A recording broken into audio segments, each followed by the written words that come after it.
Morena koutou, tēnā rā tātou katoa. Welcome to this morning's Wednesday the 9th July Economic Development Subcommittee. I'll start with karakia, whakataka te hau ki te uru, whakataka te hau ki te tonga.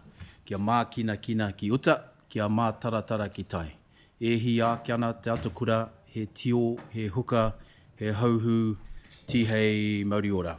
I have two apologies this morning, one from CEO Sharon Mason and another one from Mana Whenua representative Megan Mackay. And Sam has to leave early for an appointment, and also, a fourth apology from Denise Kidd. I'm happy to move those. Do I have a seconder? Sam, Councillor Miller. Those in favour say aye. Those against, there being none, so moved. There is no carried. There is no identification of extraordinary business. I don't have any new conflicts of interest or no one signalling there. No, there are none. Confirmation of the minutes. I'm happy to move those. Do I have a seconder? Councillor Miller, thank you. Those in favour? Those against? There being none, carried. Do I have any comments on those minutes from anybody? None. Tab 2, Chairperson's Report, which is me. Sorry, just sorry, I haven't got up my thing, but the terms of reference, it's still got Phil's name in it. Shouldn't that, I know we're coming up to the end of this, but shouldn't that have been altered by now? Perhaps this part of this meeting will recommendation, executive director's report will be that this will be the last of this meeting for the triennium as one of the recommendations. So thank you for pointing that out. I also did brought that up. Noted. Yeah. Nothing we can do with it. Just for future reference when they're actually doing it, because it should have been done by now. Cool. Thank you. Thank you very much. Where are we? Chairperson's Report. He toki ki te raki, he kō ki te whenua, he pitomata ki aku rika. Covered in the sky, grounded in the earth, the potential is in our hands. I want to thank the previous chair, Councillor Phil Dean.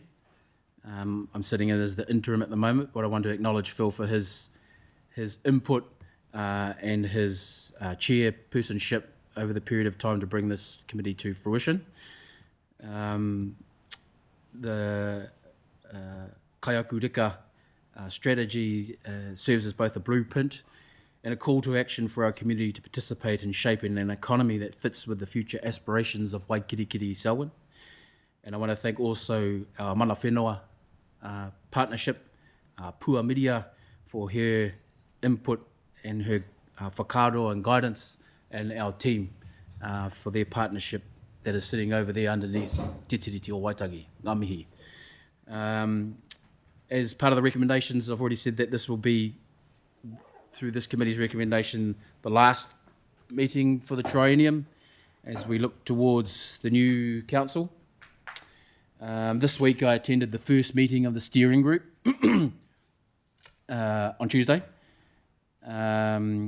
The cross-sector steering group, facilitated by Johnny O'Donnell at the Lincoln Event Centre. It brought together trusted leaders from across Waikirikiri Selwyn to champion, guide and activate the Kaiaku Rika Economic Development Strategy. Members were invited based on their ability to meaningfully contribute to the strategy's implementation and long-term impact. Personally, I was there and was for the first half the rounds of introductions and was suitably impressed and enthusiastic for their input moving forward. So I want to thank Shay, Claire and your team for putting that together along with Sharon. I was also privileged to be part of the briefing group for yesterday's launch with the National MP Simon Watts and Nicola Grigg for the formal launch of Selwyn Water, or Waikirikiri Water Limited, with our Mayor and councillors and company and Chair Murray Strong. Also our teams. We were joined by two prominent developers who spoke directly about the economic benefits this will bring to our district and the opportunity for future investment. Both MPs were extremely supportive of Council's decision to future-proof the district for prosperity. I won't go into it too much, but there has been a letter from the Beehive from Minister Watts, the local government minister, who congratulates Selwyn Mayor Sam Broughton, his councillors and staff for they have the government's congratulations for their vision and hard work in making such swift progress. He toki ki te raki, he kō ki te whenua, he pito mata ki ai aku reka, covered in the sky, grounded in the earth. The potential is in our hands. And that's my report. I'm happy to move the report. Do I have a seconder? And any comments?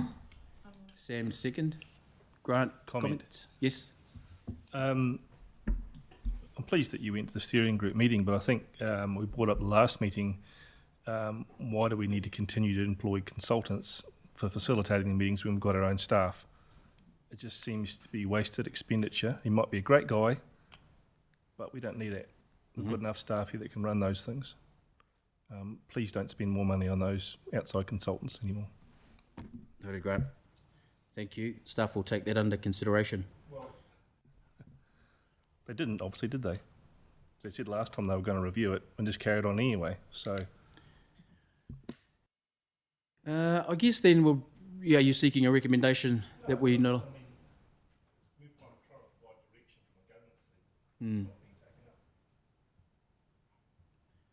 I can just make a brief comment about that. It was just for the first inaugural meeting to get the setup of the group right and make sure that all our processes and the terms of reference were in place. Because we have, Johnny had a lot of experience with setting up similar groups around New Zealand, so we wanted to tap into that. But it is the last time that we're using him. Thank you, Grant. Thank you, Claire. I had a seconder for my report. Sam? Or Grant? Thank you. Yep. Next on the report is tab... we've got terms of reference. We've been through that. That will be changed to the next one. Executive Director's Report, tab 3. Take it away. Kia ora koutou. I'm speaking to the Executive Director's Report in Denise's absence. Is good with you, Alison? So the report is for information and recommends that the subcommittee do not meet again until after the triennium, pending the Council's decision on committee structures. It reflects the current position that the work programme is on track, with no urgent risks or decisions requiring a further meeting at this stage. In relation to the investment framework work programme, any emerging matters, opportunities and/or risks, Council staff would either contact members, call an out-of-cycle meeting or take the matter to full Council. You'll see a quarterly report today outlining projects completed or underway for economic development, with an outline presentation outlining the process for dark sky accreditation.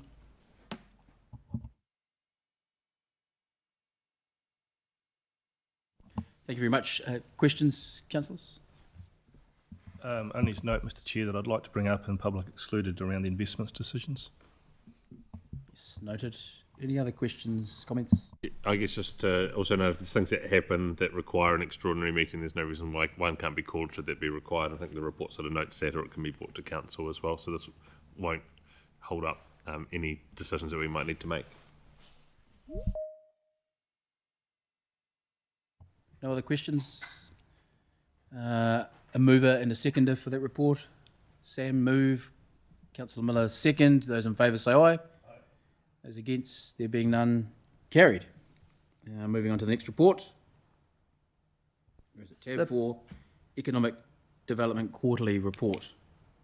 The public report, the quarterly report, the purpose of this report is to provide the subcommittee with a quarterly update on all council-led or funded projects through Karakarika. Attached to the report is the subcommittee work programme approved in May 2025, which outlines the full reporting cycle, including today's meeting. This quarter we've focused on 3 areas: the Dark Sky Accreditation Project, the Selwyn Futures Forum and the Cross-Sector Steering Group. Appendix B contains the first designed quarterly report for your information. It covers the period from 1st of January to 30th of June 2025 and outlines progress for year 1 of the action plan. The report reflects a clear shift from planning to delivery, with several projects now completed and a strong foundation in place as we move into year 2. In terms of dark sky, I'd now like to invite our guest speakers to present, focusing on one project in particular, the Dark Sky Accreditation Project. This sits within the destination management priority of the strategy and is in the action plan. I'm pleased to welcome Dr. Leslie Van Gelder, our technical expert, who will outline the accreditation process we will be delivering on over the next 12 months.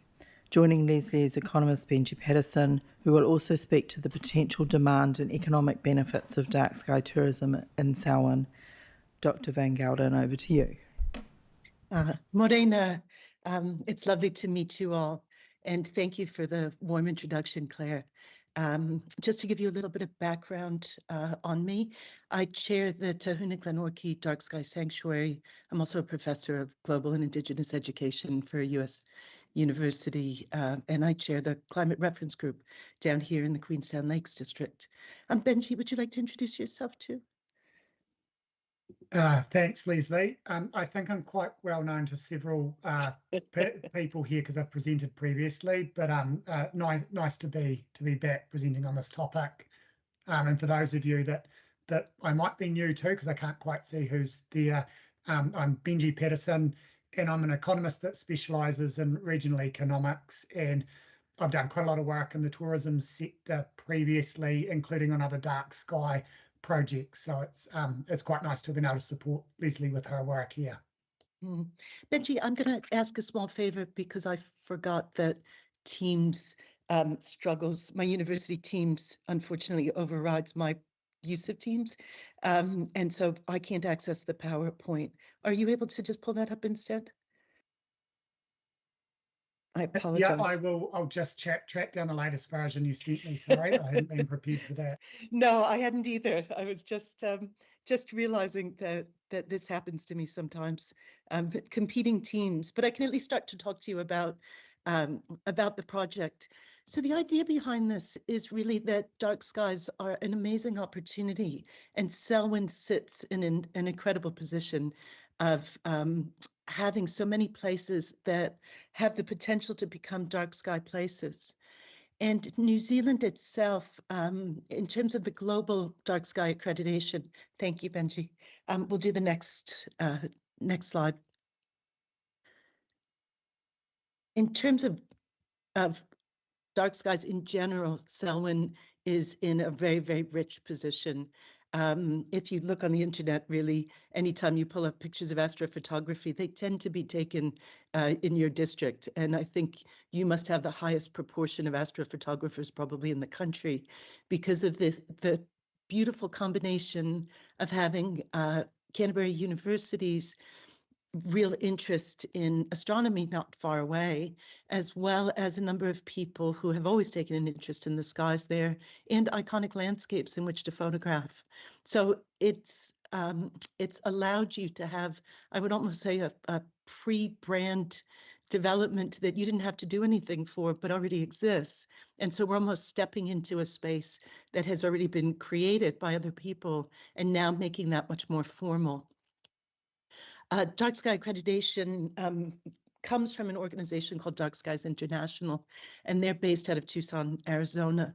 Of the accreditation in the world, I would say that they have a very US-centric worldview, which is sometimes challenging for New Zealand sites because our government setup is so different. And it's a bit challenging to them to imagine, I think, a country that has many dark sky places as we do. And so of the world collection of places, New Zealand sits third in having the number of dark sky places, and we have 9 accredited dark sky places at the moment. So Benji, if you just want to do the next slide.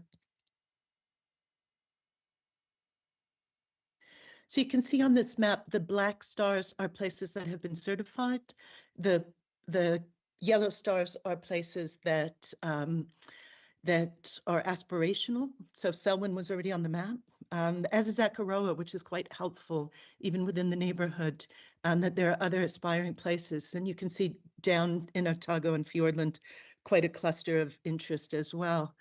Of these sites, everyone knows the Mackenzie, which is a reserve, and it was set up originally to protect the space around the observatories, which is why Dark Skies International started in the first place.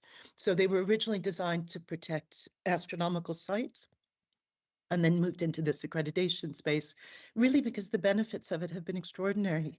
And the other side of it is that 80% of the world can't see the night sky anymore. So when you think of that enormous population, and we get to almost take it for granted that we can see the Milky Way and the Magellanic Clouds and all these great things, New Zealand is ripe for being a dark sky destination globally, and has become one without question. Benji. Next slide.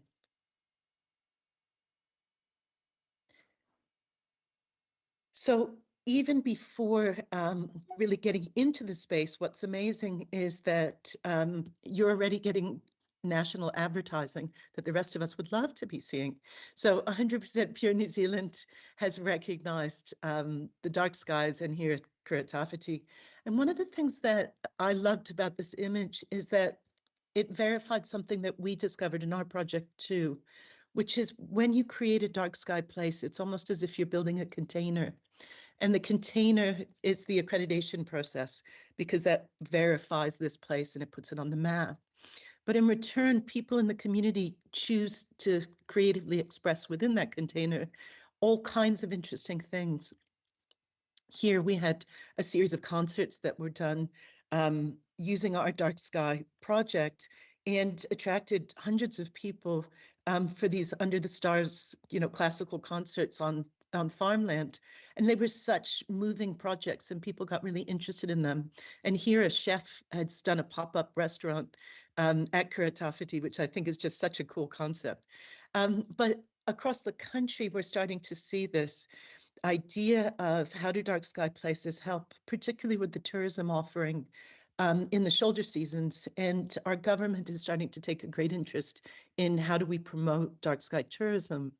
So Selwyn District sits in this incredible position in terms of a number of things, both having this opportunity and also having communities that spoke in the long-term plan to wanting to address some of the lighting issues in their communities. So Benji's going to talk to us a little bit about those communities, so Castle Hill and Arthur's Pass, and then I'll talk about how the project marries the two. Go ahead, Benji. Cool, thanks for that, Leslie. Yeah, so I just want to take 2 minutes just to introduce a little bit about the current state of the Castle Hill, Arthur's Pass economies. And then once Leslie's introduced, I guess, the Dark Sky Initiative in these areas, I'll then speak to some of the potential.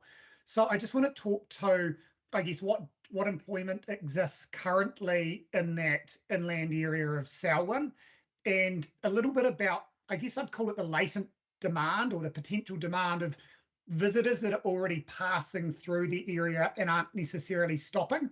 So dark sky would be an activity that would primarily aim to tap into this latent demand that's already passing through and encouraging some of these people to spend a little bit longer in the local area.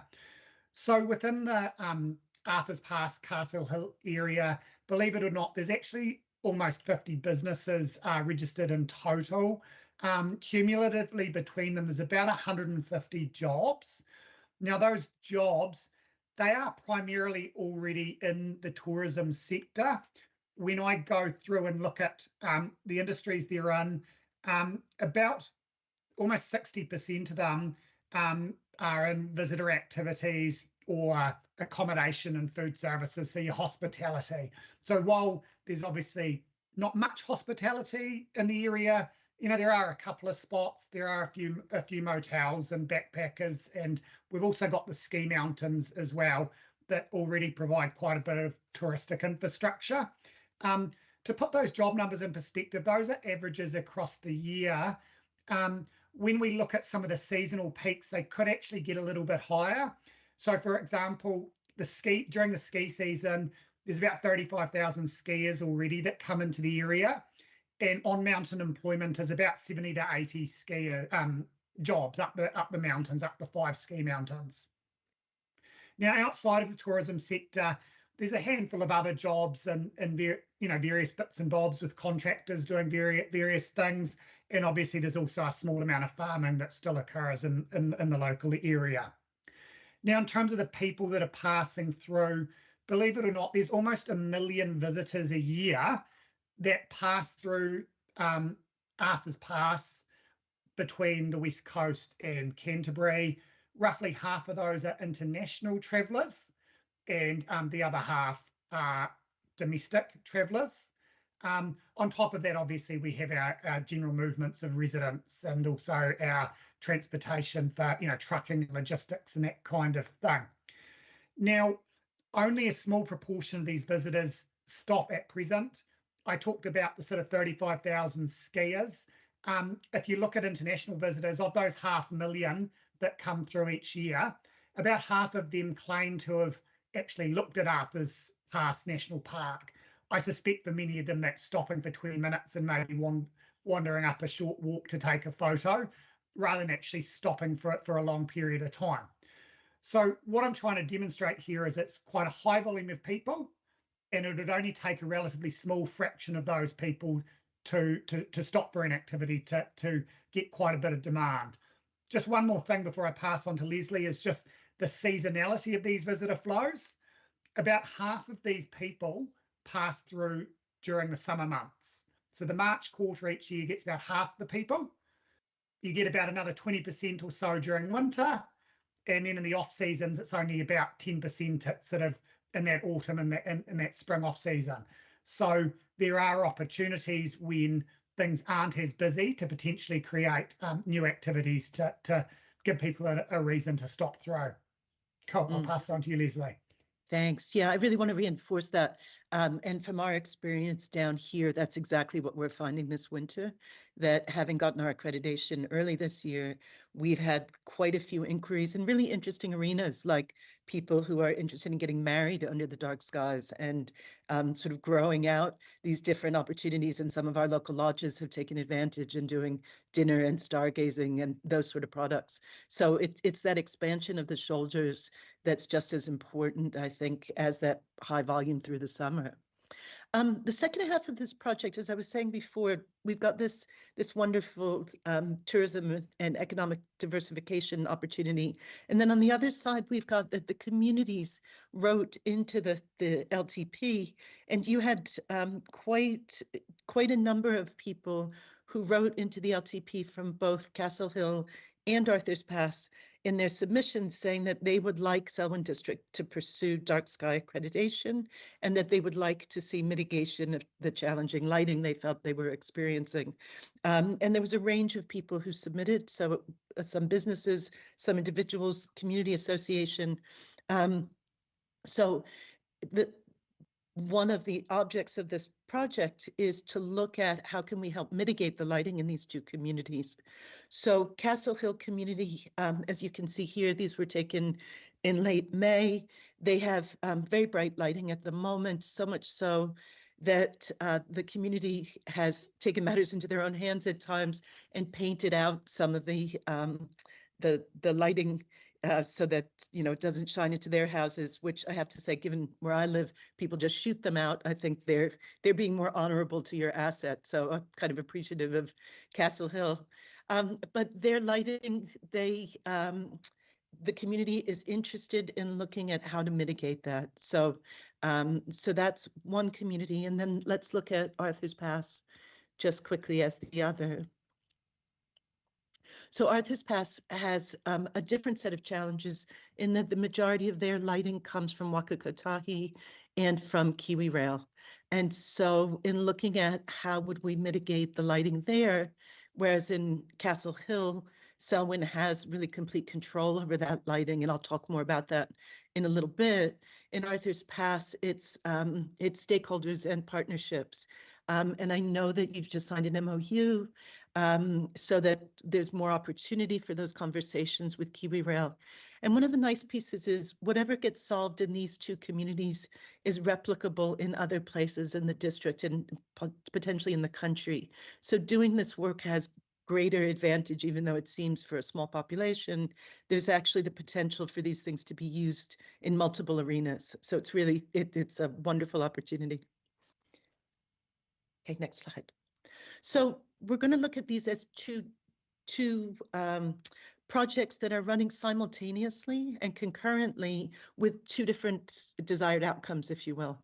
So one is this regional economic development that we're focusing on, and the other is the community well-being aspect. And they're married to each other and reinforce each other. But in terms of how do you create a roadmap, it's easier to talk about them in a roadmap format of each line, if you will. So I'm going to talk us through the first one around creating some dark sky parks. So we'll just go on to the next slide.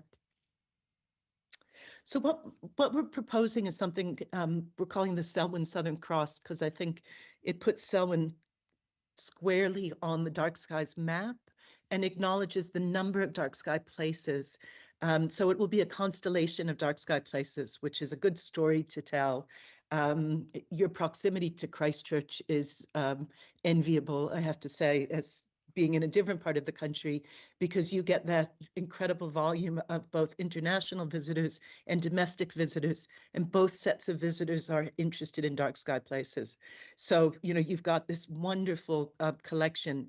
You've got Oxford there near to you, who got their accreditation not long ago to be a dark sky park and are aiming to become a dark sky reserve. And their purpose was to preserve the space around an observatory.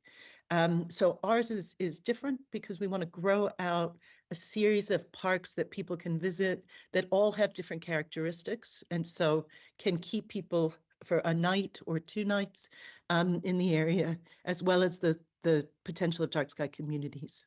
Okay, so we'll do next slide. So to achieve this, the first 4 parks that are being proposed are possibly I would say they're the low-hanging fruit parks, if you will, because in dark sky accreditation, as I said before, it's a US-based model. And in the US, places like national parks, whatever their lighting strategy is, supersedes the jurisdiction that they sit in. So Montana's state parks, Montana's lighting policy doesn't impact what happens at Yellowstone. Yellowstone Park's lighting policy is Yellowstone Park's lighting policy. So psychologically, they've brought that to the world, whether we need it or not. And we are going to benefit from that this time around, because what they have done is said that any park that is solely within the DOC estate falls into DOC's lighting policy, and DOC can write a lighting policy that says exactly line by line what Dark Skies International would like, because none of these parks actually have lighting or significant lighting. So it puts us in this very lovely position. Oxford did us an enormous favor as well by having gone through this process before, and the DOC area manager for them is the DOC area manager for us. And so wonderfully, we really almost have an automatic letter that has already been accepted by Dark Skies International from Leanne saying, this is the lighting policy that we will follow in our dark sky parks. So we won't have to work so hard in this space. I ran this by the Dark Skies International people to make sure that we were on the right track with them. And they said this was the route to take. So I'm feeling very, encouraged by that. So there are 4 parks that we're going to start with in the first year to gain accreditation for them. Kuratawhiti, which is a conservation area, is really sort of the jewel in the crown for multiple reasons. Obviously, the landforms there are spectacular and are beloved of dark sky photographers. I noticed that there were some posters for an art exhibition in Castle Hill when I was there that used Kuratawhiti and the stars. The Winterstellar's exhibition used the same thing for their poster. So it's obviously, it's the iconic place. It also, from a conservation perspective, its uniquenesses are important. And so having a second layer of protection to that place, so a protection above as well as a protection on the ground, is a really powerful thing in the storytelling, and not to be underestimated. Similarly, Arthur's Pass has global recognition. It's probably the one national park, Mount Cook and Arthur's Pass are the two parks anybody globally can describe of must be in New Zealand. So it too has its own uniqueness. It's a large area. Getting it accreditation benefits on a huge scale New Zealand's aspirations to be a dark sky nation, and it solves some issues because it sits in 3 districts, but by being a park, it sits in the national park only and allows for the DOC accreditation to kind of override that for the lighting. So it'll be helpful for everybody long term. Okay, next slide. The other 2 are closer into Castle Hill. Well, Kuratawhiti is obviously close into Castle Hill, but these are the 2 that sort of abut the Castle Hill community, which is also beneficial because the community ultimately will take on the task of doing lighting measurement and building up what activities take place in the area. So you've got a kind of I almost want to say a hub and spokes type approach from that community. So as Benji was saying, with a few more assets in terms of places to stay or places to eat, what can happen is diversified products in terms of the stargazing or photography can take place in all of these areas that surround Castle Hill community. And yet they are separate parks, which allows us to create separate parks. The Korowa Torres Tussock lands also will eventually abut Oxford's plans to expand their reserve. So that too creates an opportunity where you come into the park on one side and leave on the other, creating a nice continuity of place. Okay, next slide. So those first 4 are doable immediately and should be relatively straightforward. The other 2 good opportunities are to Waihora, so Lake Ellesmere and Lake Coleridge areas. They're iconic and important, but they fall out of the DOC estate.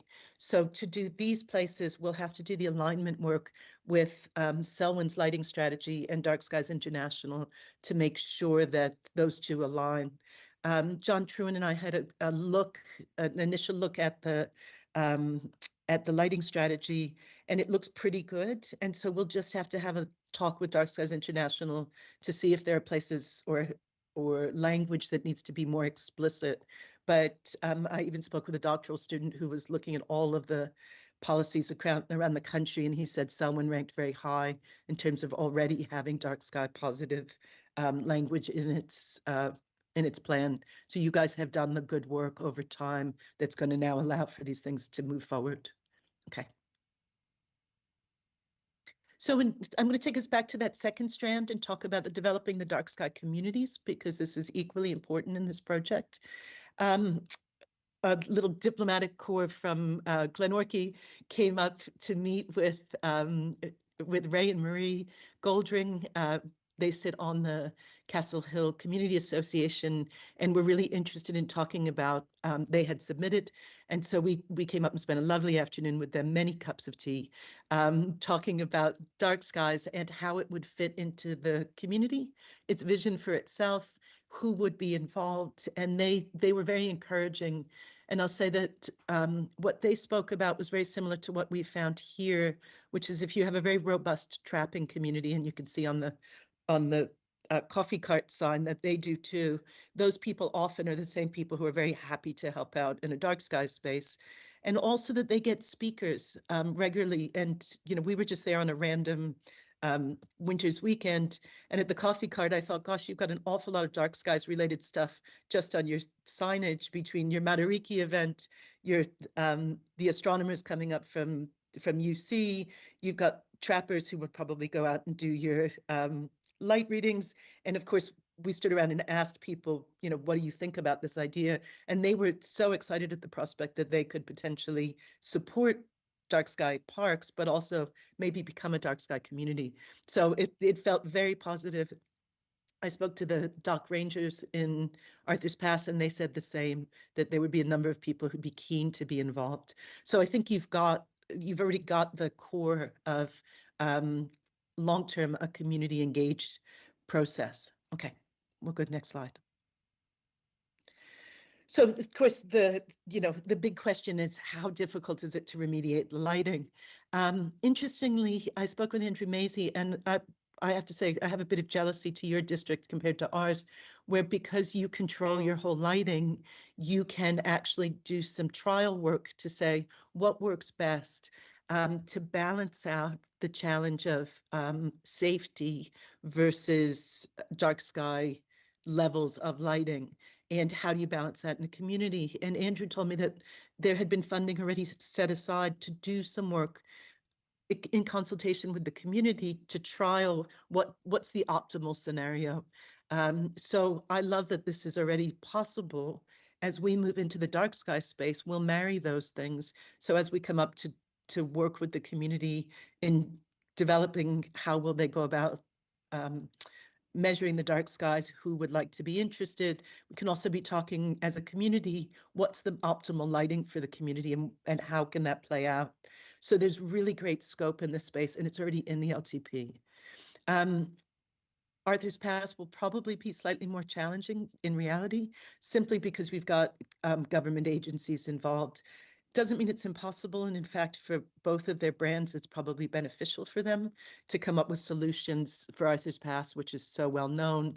I will say Waka Kotahi attended there was a big conference in Tekapo last year, a global conference, and they had sent representatives who were interested in finding out what is the global best practice in this space. So they do want to do right. They just may not know what right is yet. And so this might help prompt them to do some test sites as well, so we can see how that plays out. But there's really good possibilities in both. Okay. So in terms of, I'm brought in as a subject expert. Here are my recommendations to you all. The first is that Selwyn can start this immediately, which is brilliant. So get the runs on the board with those first 4 parks, grow your name brand. So that's why the Selwyn Southern Cross, not just the Southern Cross, and your reputation, and that it's probably within 12 months that those first 4 would come to life. The second is that, and this is my recommendation from experience and seeing other projects around the country, the council should facilitate the development of the applications themselves with the intention that a community group will then look after the long-term, making sure that the accreditations hold by doing the 2 activities, which is measuring light and doing education for the communities. So in other places, what we've seen is that the application is a specialist piece of work. And when community people who don't have that skill set either need to do the fundraising for it or need to, or get mired in it. Poor old Naseby is a kind of our poster community where they've been 9 years in the process. And part of it has to do with their district's lighting plan. And part of it has to do with haven't had enough drive in it. And so when councils can support this application, the rest follows very quickly. And it should also serve as a kickoff for the community development so that they happen together and that these 2 things grow together. So you're growing that working group, which comes from business, from conservation, community, the whole package. You can do that all at once and really do some lovely capacity building. Okay, next slide. So in terms of the community engagement side, to focus on the community development simultaneously with the external stakeholder relationships. So that way you have things to report to that community group that show goodwill and making an effort. And, if they hear, oh, we've spoken to them and here's what it looks like, or get both of those groups to come and give some community talks, it starts to build up I would say, a well of goodwill on both sides, which then helps in solutioning. So using the parks applications will build up that community interest and create that working group. And the working group, just to be clear, I recommend that it's a single working group from both communities. There's no reason to separate them.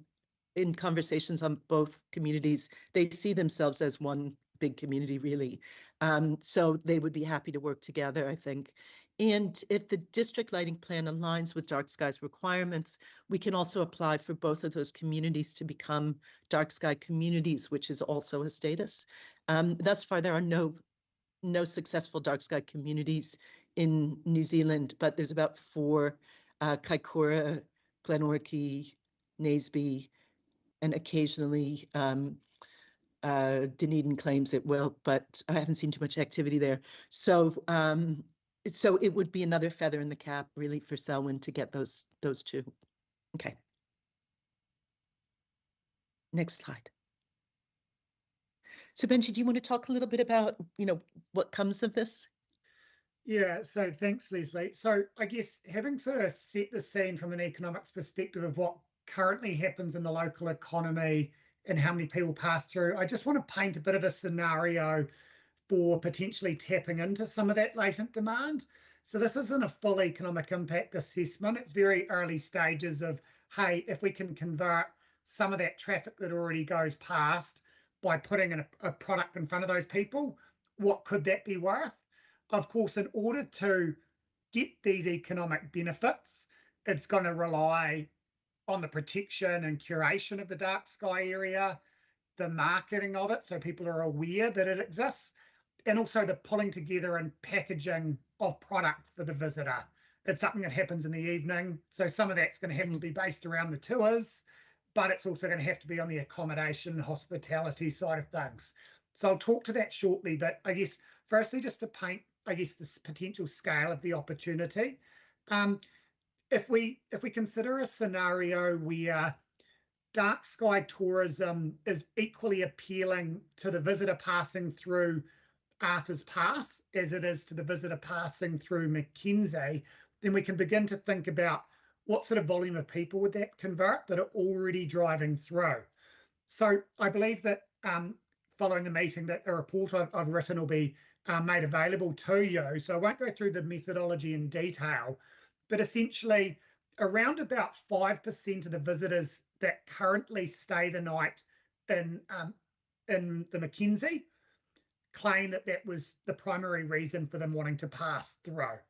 So there's a much higher number of people that will actually partake in a dark sky activity or gaze at the night sky from a hot tub on the deck of their accommodation, but it's around about 5% of people that'll stop, stay the night, and that was the primary motivation for doing so. So if we take the 1 million people that are passing through at present, that are driving through without staying the night, that's give or take 50,000 people a year. Just shy of that is the potential demand that could be tapped into based on those people that are already driving through. Now, on top of that, there are also opportunities to try and attract new visitors in.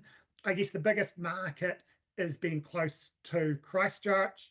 For a domestic traveller wanting a short getaway, dark sky tourism is quite an appealing thing.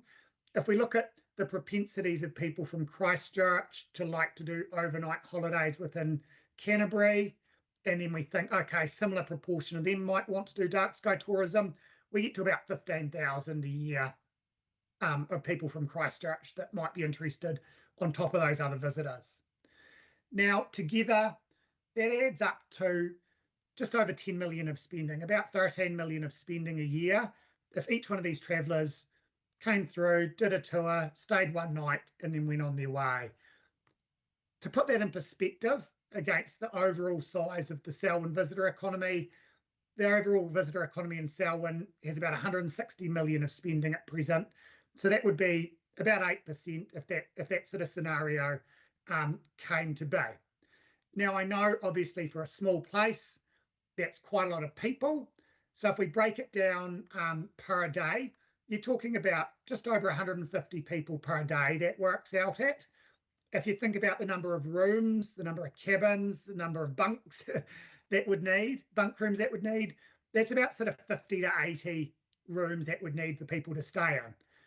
If you look across the whole Castle Hill Arthur's Pass area between all of the Airbnbs available in Castle Hill, the motels in Arthur's Pass, the ski lodges, the odd other accommodation offerings scattered about, there is actually approximately that amount of capacity available. The challenge is obviously in the middle of summer, it's probably quite full. In the middle of winter, the ski lodges are, but in those off-season times, there's already some available capacity. And when you build into these sorts of new products and people see the demand in front of them, there is also an incentive for new operators to build up some capacity, because we've also got to think about long term the type of accommodation and that's there, that it does need to fit the market and what the market's interested in. So I guess that's just a little bit on the potential demand that could be out there. So I'll hand it back to you, Leslie. Thanks. So just to wrap up the project, I guess, to give you all that understanding of kind of where we land, that the idea and hope is to have 4 dark sky parks within the first year, and possibly 6 if our lighting strategy aligns really well. So at least, you know, a big early win for the district in getting on that map. That by putting those in, we almost will double the offering in New Zealand of dark sky places. So Selwyn will sit in a very powerful position in that way. The opportunity for positive community outcomes and local capacity building. You know, this is a lot of what Benji was just talking about, not only helping to solve some of the lighting concerns that the communities had, but also building them up as a group, and, you know, growing that. We've certainly seen this down here. Our project was a community-led project, and now the local businesses are getting involved, particularly the people who have accommodation and have dining opportunities are building things in, so to increase that relationship too between community members who are doing the guiding now and these businesses. So it's kind of a win for everybody.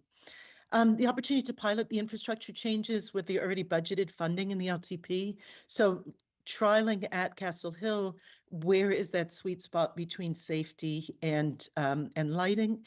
And are there even financial savings in there that come from changing the lighting? Decarbonization is one of the side benefits of Dark Skies work. And so to give that team an opportunity that's situated within this bigger Dark Skies identity is a really, really important piece. And finally, and I'll say this, you know, with a hand on heart, this is an intergenerational project. So your children will thank you for having protected these sites, and the night skies for their children and the generations that follow. Annually, I can't remember what the number is, but I know 80% of the world cannot see the stars now, but it's something like year on year. On top of that, another 8 to 10% lose that light again. So we're kind of playing beat the clock with the light, and yet we sit in a place where we have this amazing thing that we just take for granted. So being able to protect that long term is a real gift to your children and to those who come beyond. So that's us. I think we've got just one more slide to be beautiful and distracting. These are your skies, so that's not so bad. And just to see if there are any questions from all of you that we can answer. Tēnā kōrua, Dr. Leslie and Benji. Thank you for a very fulsome, wonderful and exciting report. I'll hand it over now to the councillors for any questions.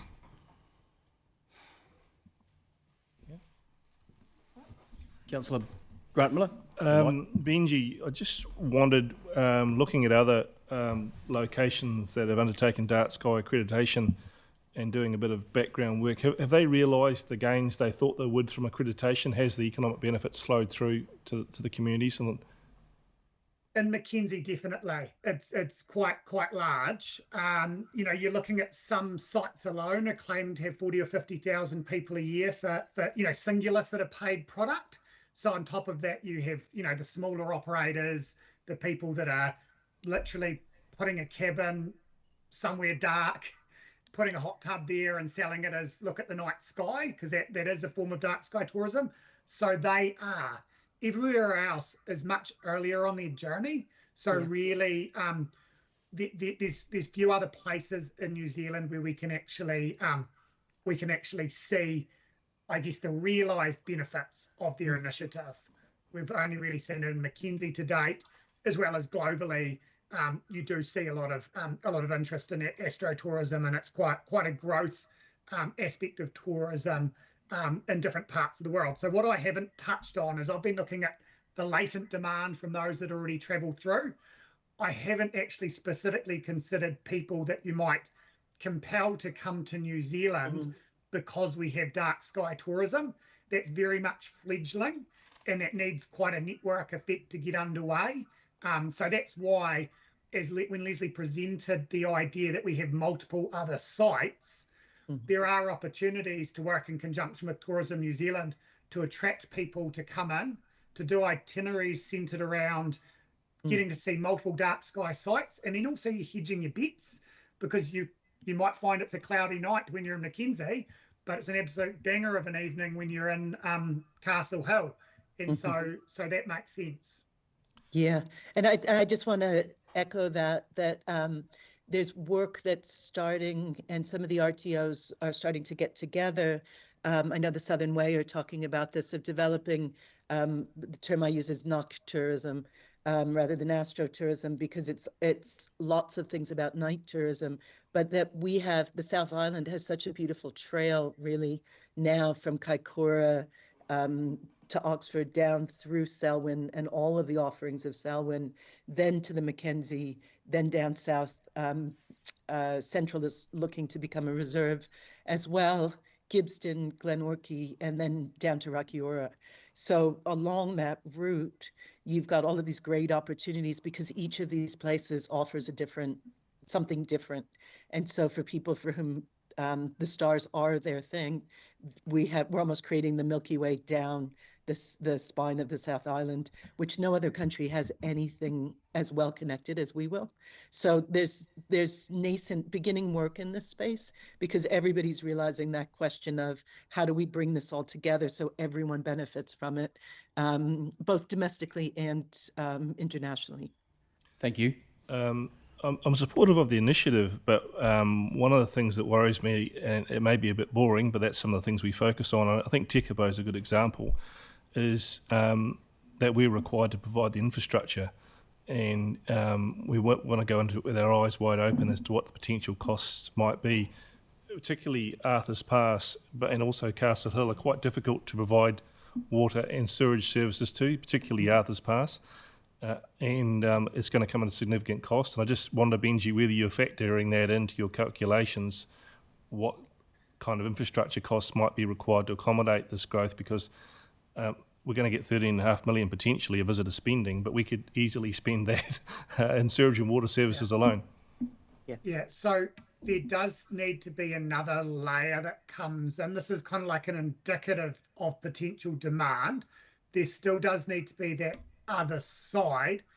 Part of that obviously is the cost of investment that may need to occur from your side of things, but part of it is just, I guess there needs to be a more detailed stock take of existing capacity that's there, because that wasn't something I was able to achieve in this short space of time for this part of the project. That's why I was interested to put in perspective of, like, how many people are driving through anyway? Some of those are already stopping for the toilet, buying a muffin. Not as many as we'd like, but some are. There's about 1 million a year of visitors. And then part of it was thinking, well, if we had that kind of demand, what does that look like per day? And how does that measure up against the sort of activities that are already happening anyway? And the thing that interests me with dark sky tourism is that obviously it works best when you've got long nights, because you don't have to stay up as late to see the stars. But there's actually some quite wide windows of the year where a lot of the visitor infrastructure that gets filled up in the peak season, it's actually quite empty in those parts of the world. And so there is a little bit of infrastructure there that I believe, if people are pushed into the shoulder or lower seasons, that it would be able to make use of some of that capacity that's not seeing as higher occupancy. And I mean, one of the things in particular are, some of them are those ski lodges, as well as the motels and that. The one thing I would caveat around that is that some of the capacities maybe not quite the type of thing that all travellers are interested in. A subset of dark sky travellers might be okay staying in one of the ski lodges, which opens itself up for summer bookings, but quite a few won't. And so that's where things like your Flock Hill station, where their offerings, where some of the the holiday homes in Castle Hill that have made themselves available, where potentially the motels, those are the sort of things that others might be interested in. Thanks, Benji. Yeah, I suppose the thing I'm trying to say is we don't want to open ourselves up to paying a whole lot of money for something that might not return the returns.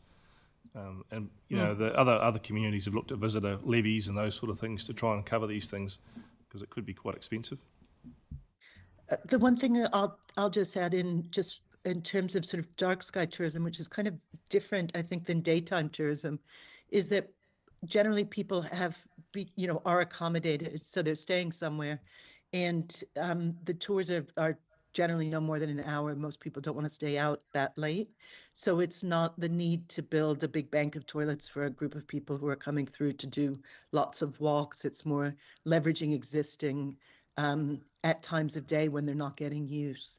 So it's slightly different on that front in terms of the infrastructure that's already existing. It's not competing with that 500,000 tourists that are trundling through. It's the 150 in addition who might have chosen to spend the night. So to me, that is one of those pieces, because I live in one of the most over-touristed towns in New Zealand, so I fully comprehend that. And at night, it's crickets, so those things are available. So it'll probably just be being sensible to looking at what's already in existence and stock taking that, and then trying to set up where those guiding businesses locating themselves so they can use that available infrastructure for the people that they're guiding for. Thank you. Councillor Reid?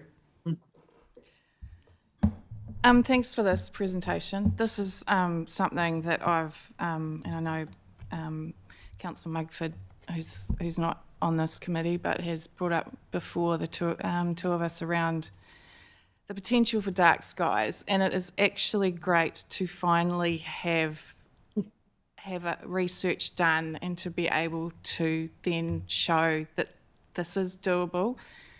And we do have a really amazing skies, and it's great to see the photos as well. So thank you so much. I've been making a number of notes as we've gone along, and it's definitely, and my colleague Grant, I totally agree with him on the issues around that, accommodation and stuff up there, because they are very small towns and there are ones, more difficult to try and service. But at least we haven't had a physical proper report as wide about the dark skies as we have now. So it is great from the economic perspective and from your perspective, Leslie, with your experience to actually have this. So thank you so much. Oh, you're very welcome. You have a treasure. I mean, without question. When we came up for a visit, it was so lovely to see the diversity of sites you have and the potential of each of them to be different and special. It's beautiful. So, being able to help you take advantage of that to benefit both your communities and also the people who get to come through, what's not to love? Really. Thank you. Comment from Alison? Yeah, I think it's just responding to Grant's comment that we will note that action and we will come back with a response around what our capacity is, loop in Benji as required, so we can look at it from both sides from a completeness stance. Maybe just a couple of comments and questions from me as the chair. I really do appreciate, as Councillor Reid has put forward, the information that's been put together for us to receive. Benji, you've mentioned the current statistics at the moment, and by commercialising the stop, that requires investment, as has already been pointed out, and then current capacity for the stops, for the infrastructure that council is responsible for. And I see there is opportunity to reduce OPEX potentially with lighting, but also the safety responsibility, and you've covered that. Dark skies and accreditation is a US accreditation, as you've pointed out, so there's potential in the tourism market there for the US market to be further advocated for, I guess, and that's from that standpoint. So there's a potential increase in tourism, which then requires the infrastructure.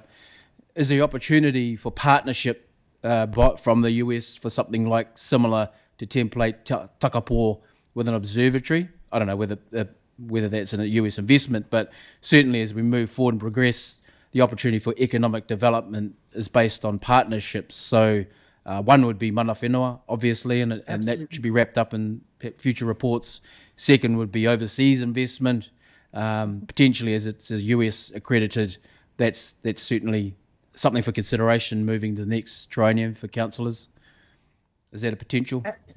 Yeah, absolutely. And, New Zealand's interest in space in general and being, being a key player, I would say, in that SpaceX space. And also previously, I'm not sure under the current US administration, but previous administrations, NASA did a lot of work. I know down here, they do a lot of their test work in Wanaka. So the potential to grow these is enormous. I would say from a mana whenua perspective, just that Ngāi Tahu has a huge interest. Obviously, the Earth and Sky, based out of Tekapo, is their offering.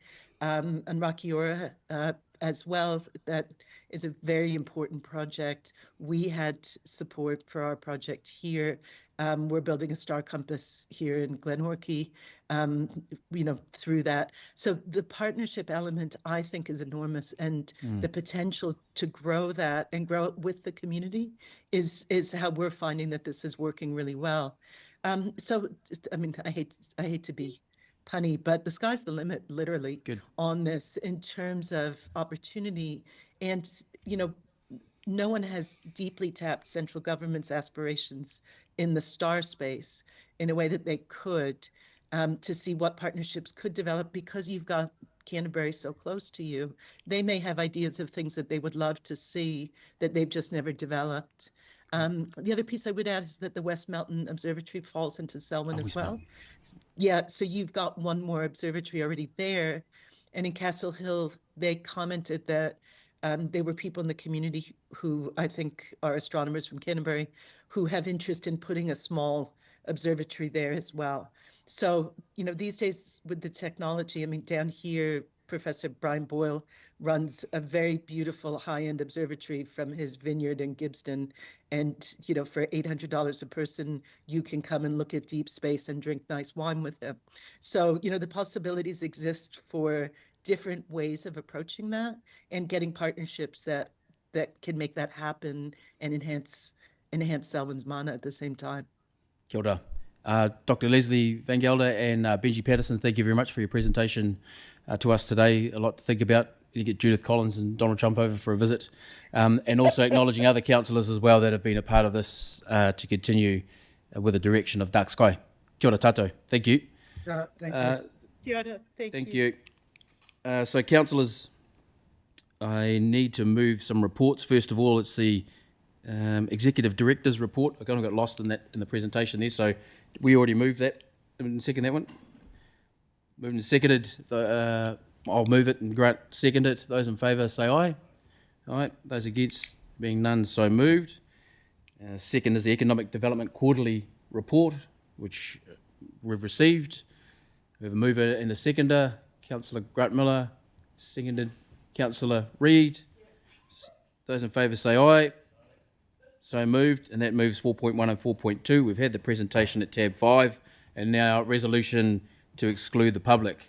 I'll move, seconded. Councillor Reid will move, and I'll second that. Moving to exclude the public PX.